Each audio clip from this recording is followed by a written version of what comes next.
오늘부터 몇 주 동안 그리스도인들의 나라 사랑에 대해서 함께 말씀을 나누고자 합니다. 동서양을 막론하고 참된 신앙인은 참된 애국자입니다. 100만 명 이상을 전도한 위대한 전도자 빌리 썬데이는 이런 말을 했습니다. 참된 기독교와 애국심은 동의어다. 참된 기독교와 애국심은 동의어다. 예수님을 진짜 믿는 사람은 나라를 진짜 사랑한다라는 것이지요.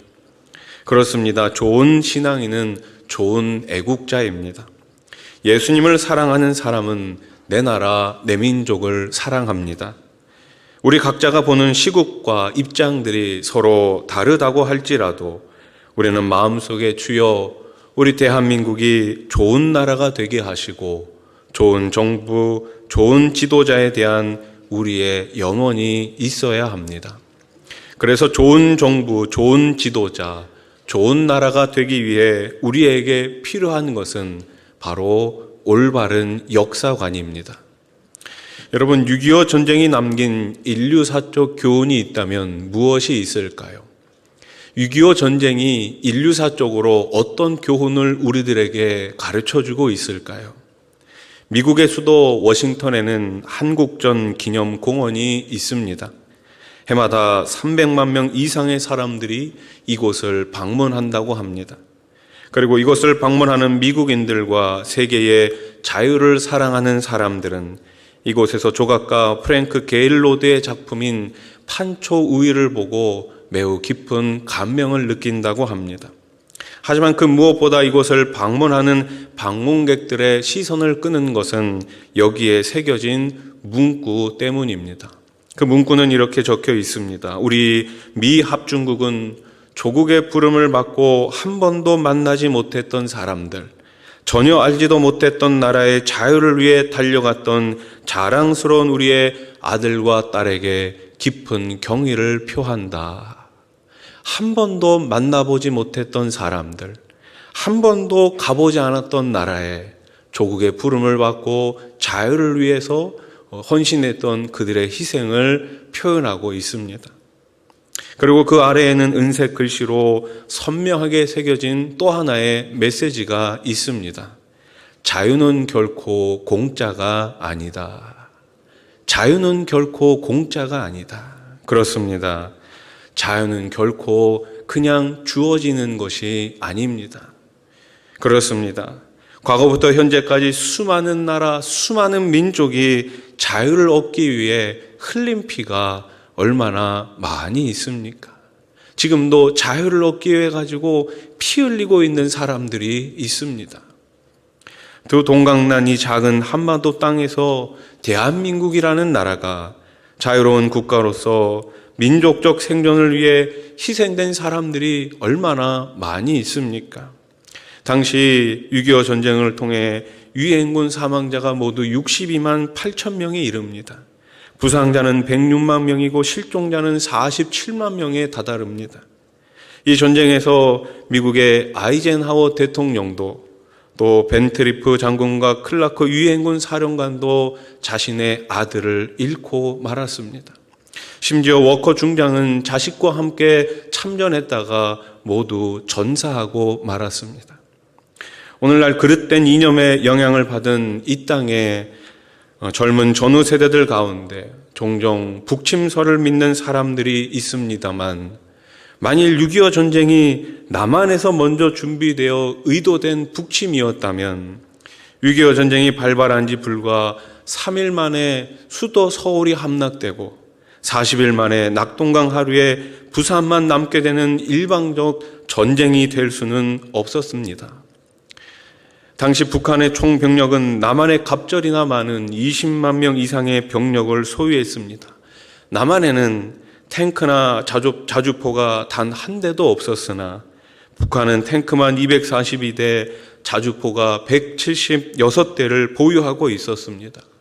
게다가 남한에는 항공기가 거의 없었어요.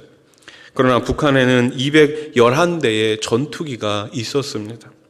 그런데 이런 병력의 열세로 어떻게 남한이 북한에 대해 침공을 시도할 수 있었겠습니까?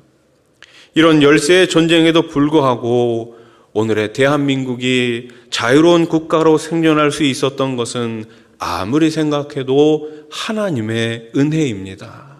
한번 따라해 보십시오. 하나님의 은혜. 그렇습니다. 이 대한민국이라는 나라가 지금까지 자유로운 나라가 될 수 있었던 것은 하나님의 은혜 때문이요, 이 민족을 위해 희생하고 기도한 분들의 기도 응답의 결과일 것입니다. 기독교에는 국경이 없지만 그리스도인들에게는 나라가 있습니다. 그리스도인들에게는 민족이 있습니다. 민족을 위해 기도하는 것은 그래서 저와 여러분들의 거룩한 책임인 거예요. 예수님도 당시 이스라엘 민족의 구성원으로서 망해가는 이스라엘과 수도 예루살렘의 내일을 예견하고 탄식하며 기도하셨습니다. 자, 그러면 민족을 위해 기도하는 우리는 구체적으로 무엇을 위해 기도해야 할까요? 민족을 위해 기도해야 되는 저와 여러분들은 구체적으로 무엇을 기도해야 될까요? 오늘 저는 여러분들에게 두 가지 기도 제목을 드리고자 합니다. 첫째는 우리는 자유롭고 안전한 나라가 되도록 기도해야 합니다. 이 민족의 육체적인 구원을 위해 기도해야 하는 것입니다. 자유한데 안전하지 못하다면 그 자유는 불안한 자유일 수밖에 없습니다. 반대로 안전한데 자유하지 못하다면 그 안전은 비굴한 생존일 수밖에 없죠. 그래서 우리는 언제나 자유롭고 안전한 나라가 되도록 기도해야 합니다. 그리고 우리의 후손인 다음 세대들이 그런 나라에서 살아갈 수 있도록 우리는 힘써서 기도해야 합니다. 오늘 본문 38절에서 예수님은 뭐라고 예언하십니까? 보라, 너희 집이 황폐하여 버려진 바 되리라. 그리고 이어지는 24장 2절에는 이런 말씀이 나와 있습니다. 24장 2절 하반절 말씀을 같이 읽어보겠습니다. 시작. 내가 진실로 너희에게 이르노니 돌 하나도 돌 위에 남지 않고 다 무너뜨려지리라. 아멘. 돌 하나도 돌 위에 남지 않고. 그리고 이 말씀은 역사 속에서 문자 그대로 이루어집니다. 주 70년 로마의 디도 장군이 이끄는 군대가 이스라엘을 침공합니다. 예루살렘을 파괴하고 예루살렘 성전을 문자 그대로 돌 하나도 남지 않고 다 파괴시켜 버립니다. 지금 예루살렘에는 서쪽 벽 하나만 남아 있는데 그 벽을 우리는 흔히 통곡의 벽이라 부르죠. 그 벽에서 유대인들이 자기 나라를 위해 눈물로 지금도 기도하기 때문입니다. 마태복음과 같은 맥락의 말씀이 누가복음 19장 41절 이하에 기록되어 있는데 거기서는 예수님께서 슬피 우시며 말씀하십니다. 누가복음 19장 41절 42절 말씀을 보십시오. 가까이 오사 성을 보시고 우시며 이르시되 너도 오늘 평화에 관한 일을 알았더라면 좋을 뻔하였거니와 지금 내 눈에 숨겨졌도다. 아멘. 성을 보시고 우시며 이르시되, 예루살렘 성을 바라보는 그 예수님, 이 성이 잠깐이면 무너질 것을 아셨기 때문에, 이 예루살렘이 점령당할 것을 아셨기 때문에 슬피 우신 것입니다. 실제로 로마는 예루살렘을 공격해 이 성을 무너뜨립니다. 그때 110만 명의 유대인들이 목숨을 잃게 됩니다. 살아남은 수십만 명이 노예로 끌려가는 비극을 당하게 됩니다. 예수님이 이 사실을 미리 아시고 눈물을 흘리며 우셨던 것이죠. 이때 유대인 애국자들 한 무리가 사해 서쪽 약 4km 지점에 있는 헤롯의 천연 요새인 마사다로 도피를 합니다. 그 마사다의 도피에 로마인들과 최후의 항전을 벌이죠. 그러다 3년 만에 실바 장군이 이끄는 10군단의 대대적인 공격을 받자 그들은 로마의 노예가 되기보다 차라리 죽음을 선택하게 됩니다. 이때 유대인 지도자였던 엘리아살 벤 야일은 다음과 같은 연설을 남깁니다. 동지들이여, 우리는 지금까지 의로우신 하나님 외에 그 누구에게도 굴복한 일이 없습니다. 그러나 지금 우리는 이방인 로마의 손에 죽거나 아니면 항복해 그들의 노예가 되는 길을 선택할 순간이 가까워지고 있습니다. 동지들이여, 차라리 명예로운 죽음을 선택합시다. 자유의 몸으로 이 세상을 선택합시다. 그렇게 마사다 언덕에 올랐던 사람들 가운데 2명의 여인과 5명의 아이를 제외한 전원이 장렬한 최후를 맞이하게 됩니다. 지금도 이스라엘 군인들은 이 마사다에서 임관을 할 때 올라가 이렇게 외치며 충성을 다짐한다고 합니다. 새롭게 임관을 하는 군인들이 이렇게 외칩니다. 우리는 다시 함락되지 않을 것이다. 다시는 마사다의 비극이 없을 것이다. 그러나 이 예루살렘과 마사다 못지않은 비극의 현장이 우리 한반도에도 있었음을 우리는 결코 잊어서는 안 됩니다. 남북한 군 사상자가 300만 명, 민간인 사상자도 300만 명, 합계 600만 명이 죽고 다쳤습니다. 전쟁 미만이 20만 명, 전쟁 고아가 10만 명, 이산 가족도 1000만 명에 다다랐습니다. 뿐만 아니라 산업 생산량의 생산력의 약 80%가 모두 파괴되고 말았습니다. 얼마 전에 카톨릭의 한 신부님이 우리나라 이렇게 TV 인터뷰하는 내용을 잠깐 봤습니다. 프랑스에서 20대까지 사셨던 이 신부님은 20대 중반에 우리나라에 오셔가지고 1953년 6월에, 그러니까 우리나라가 종전이 되기 한 달 전에 우리나라에 선교사로 오신 거예요. 그분이 70년 동안 우리나라에서 선교 사역을 하셨는데 처음 우리나라에 오셨을 때 어떤 느낌이셨냐고 물어봤어요. 그러자 이분이 이렇게 말씀하시더라고요. 이렇게 말해도 될지 모르겠는데 너무 비참했습니다. 너무 비참했습니다. 아무것도 남아있는 곳이 없어. 전쟁 때문에 제대로 된 것을 찾아보기가 더 어려웠다라고 말씀하시더라고요. 공산군의 점령지에서 그 어떤 계층보다 핍박받고 투옥되고 고문당한 사람들이 기독교 지도자들과 그리스도인들이었습니다. 우리 믿음의 선배들은 예수를 믿으면 죽인다라는 그 공산군과의 싸움에서 결코 지지 않았습니다.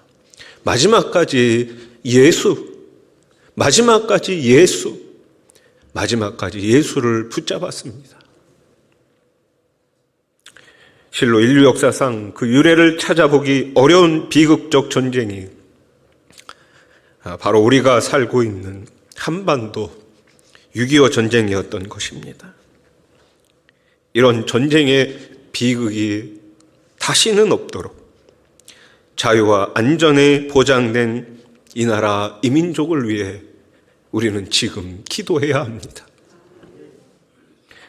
무릎으로 애국하는 성도님들 되시기를 주님의 이름으로 간절히 소원합니다. 다른 것으로 애국하는 것이 아닙니다. 우리가 총을 들고 칼을 들고 나가서 싸우는 것이 아니라 우리는 전능하신 하나님, 그 하나님을 믿는 믿음으로 나라를 위해서 오늘도 무릎으로 애국할 수 있기를 다시 한번 주님의 이름으로 축복합니다. 두 번째, 우리의 기도 제목은 무엇이어야 합니까? 메시아를 영접하는 나라가 되도록 기도해야 합니다. 민족의 영적인 구원을 위해 기도해야 하는 것이죠.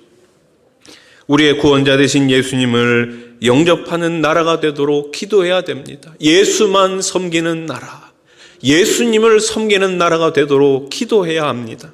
오늘 본문 37절 말씀을 우리 다시 한번 읽겠습니다. 37절입니다. 시작. 예루살렘아, 예루살렘아.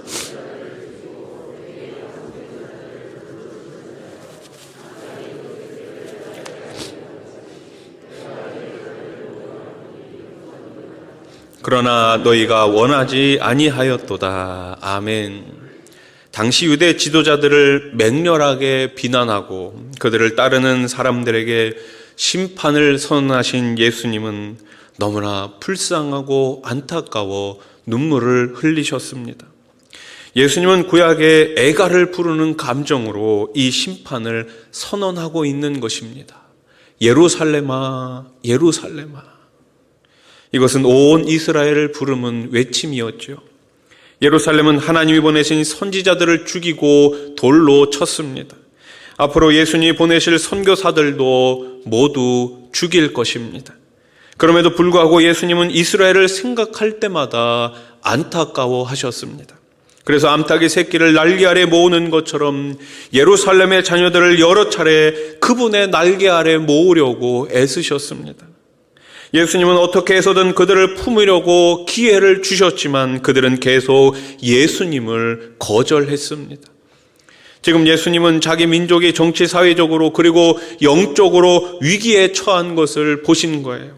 예수님은 요한복음은 예수님께서 이 땅에 오셨지만 자기 백성이 영접하지 않았다고 말합니다. 그러나 만일 그들이 예수님을 메시아로 구주로 영접한다면 어떤 일이 일어날까요? 요한복음 1장 12절 말씀, 영접하는 자 곧 그 이름을 믿는 자들에게는 하나님의 자녀의 권세를 주셨으니 아멘. 하나님의 자녀가 되는 권세를 주신다고 하셨습니다. 그런데 지금 이스라엘은 예수님을 대부분 거절하고 있습니다. 예수님과 동시대에 살며 예수님의 제자가 된 사도 바울, 그 사도 바울의 가장 큰 기도 제목 역시 자신의 동족 이스라엘의 구원이었습니다. 이것이 얼마나 절실한 바울의 기도 제목이었는가를 로마서 9장 3절은 이렇게 표현하고 있습니다. 같이 한번 읽어보겠습니다. 시작. 나의 형제 곧 고륙의 친척을 위하여 원하는 바로라. 아멘. 무슨 말씀입니까? 자기 마음에 그치지 않는 고통이 있는데 그것은 자기 자신이 버림을 받고서라도 자기 민족이 구원받는 것을 보고 싶다는 것입니다. 나는 그리스도에게서 끊어질지라도 내 민족을 구원해 주십시오. 나는 예수님에게서 떨어져 나갈지라도 내 조국, 내 민족, 내 나라를 구원해 주십시오. 그것이 사도 바울의 기도 제목이었습니다. 바울은 자기 민족에게 영적 구원 없이는 민족의 내일이 결코 없음을 알고 있었습니다. 영원 구원이 없다면, 우리 민족에 예수님이 계시지 않는다면 이 민족은 더 이상 희망이 없다라는 거예요. 1907년 평양 대부흥 이후 한국교회가 본격적으로 부흥을 경험하게 된 것은 정말로 아이러니하게 6.25 전쟁 이후였습니다. 1950년 6.25 전쟁이 발발하던 그날 주일 저녁, 영락교회 한경직 목사님은 다음과 같은 설교를 남기십니다. 하나님은 공의의 하나님이십니다. 어떠한 불행이라도 의로운 사람에게는 그것이 행복으로 바뀌도록 하십니다. 지금 38선에서 일어나고 있는 불행도 우리 하나님의 사람들을 위해서는 더 큰 영광의 결과가 되도록 하실 것입니다. 성도 여러분, 어려운 일을 당할 때일수록 더욱 주님을 붙들어야 합니다. 어려운 일을 당할수록 더욱 주님을 붙들어야 합니다. 그렇습니다. 우리 민족은 6.25 전쟁의 불황 속에서 한 목사님의 말씀처럼 주님을 붙들었고 다시 일어났습니다. 지금 코로나 팬데믹 시대에도 우리가 주님의 말씀을 붙들고 다시 기도할 때 일어서게 될 줄로 믿습니다. 하나님의 일하심과 더 큰 기적의 영광을 보게 될 줄로 믿습니다. 시편 91편 1절로 3절 말씀을 보십시오. 지존자의 은밀한 곳에 거주하며 전능자의 그늘 아래 사는 자여, 나는 여호와를 향하여 말하기를 그는 나의 피난처요 나의 요새요 내가 의뢰하는 하나님이라 하리니, 이는 그가 너를 새 사냥꾼의 올무에서와 심한 전염병에서 건지실 것임이니라. 아멘. 하나님의 그늘 아래 사는 자가 복이 있는 줄로 믿습니다. 하나님의 그늘 아래 저와 여러분들을 지금도 보호해 주십니다. 오늘 이 할렐루야 찬양대가 찬양했던 것처럼 우리가 물 가운데를 지날지라도, 불 가운데를 지날지라도 우리 하나님은 우리와 여전히 함께 하시고 우리를 지키시는 줄로 믿습니다. 하나님은 우리의 피난처이십니다. 하나님은 우리의 요새이십니다. 권능의 하나님께서 우리의 가정과 교회와 나라를 모든 환난과 전염병에서 지켜주실 줄로 믿습니다. 위기의 때에 하나님께서는 사람을 통해서 역사하셨습니다. 사람을 세워주셨습니다. 홍수 때 노아를 사용하셔서 방주를 만들게 하셨습니다. 애굽의 노예 생활을 하던 이스라엘 백성들을 위해 모세를 세워 주셨습니다. 파괴된 성벽을 재건하기 위해 느헤미야를 사용해 주셨습니다. 유대 민족의 복음화를 위해 베드로를 사용하셨고 세계 열방의 참된 증인으로 사도 바울을 사용하셨습니다. 6.25 전쟁 때도 그랬습니다. 이승만 대통령에 대한 평가는 여러 가지로 엇갈리고 있는 것이 사실이지만 복음적인 관점에서 볼 때 그분은 우리 민족에 중요한 기여를 하셨습니다. 당시 기독교 지도자들의 청원을 수용해 우리나라 군대 안에 군목제도를 처음으로 실시했습니다. 뿐만 아니라 군대와 학교 등에서 신앙 강연이 가능하도록 했습니다. 교회 역사가들은 이런 제도가 민족 복음화를 앞당기는 일에 결정적인 역할을 했다고 평가하고 있습니다. 최근까지도 인천에서 일단의 그릇된 이념을 가진 사람들이 6.25 전쟁의 영웅 메가더 장군 동상 철거를 시도한 일이 있습니다. 물론 우리는 인간 메가더를 우상화해서는 안 되지요. 하지만 이들은 마치 메가더가 생각 없는 전쟁광이요 살인광인 것처럼 이야기합니다. 우리가 선교적 관점에서 메가더를 평가할 때 그가 얼마나 중요한 위치를 차지하고 있는지 많은 사람들이 잘 모르는 것 같습니다. 미국이 일본의 항복을 받아낸 후 메가더가 일본에 대해 가진 가장 큰 관심은 일본의 복음화였습니다. 1947년 당시 일본 내 선교사님은 315명에 불과했지만 메가더 장군이 미국 교계에 직접 호소한 결과 3년 후 1950년에 일본 선교사님은 2,500명이나 되었습니다. 또한 록펠러 재단에 직접 연락해 일본에 기독교 대학을 세워두도록 요청했습니다. 그리고 약 1,000만 권의 일본어 번역 성경이 일본 전역에 전달되게 한 주도적인 역할을 감당하게 됩니다. 한국전 참전을 결심하면서 메가더는 이런 기도를 남깁니다.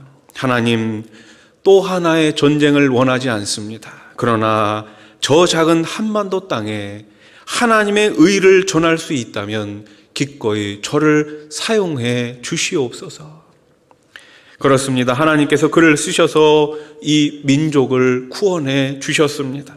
메가더는 1950년 9월 19일 수도 서울을 회복한 후 있었던 환도 행사에서 이 행사에 요구할 것이 있습니까? 라는 질문에 이렇게 답합니다. 이 행사에 주기도문을 올려드리고 싶습니다. 주기도문을 드리고 싶습니다. 사랑하는 성도 여러분, 좋은 신앙인은 좋은 애국자입니다. 예수님을 사랑하는 사람은 내 나라, 내 민족을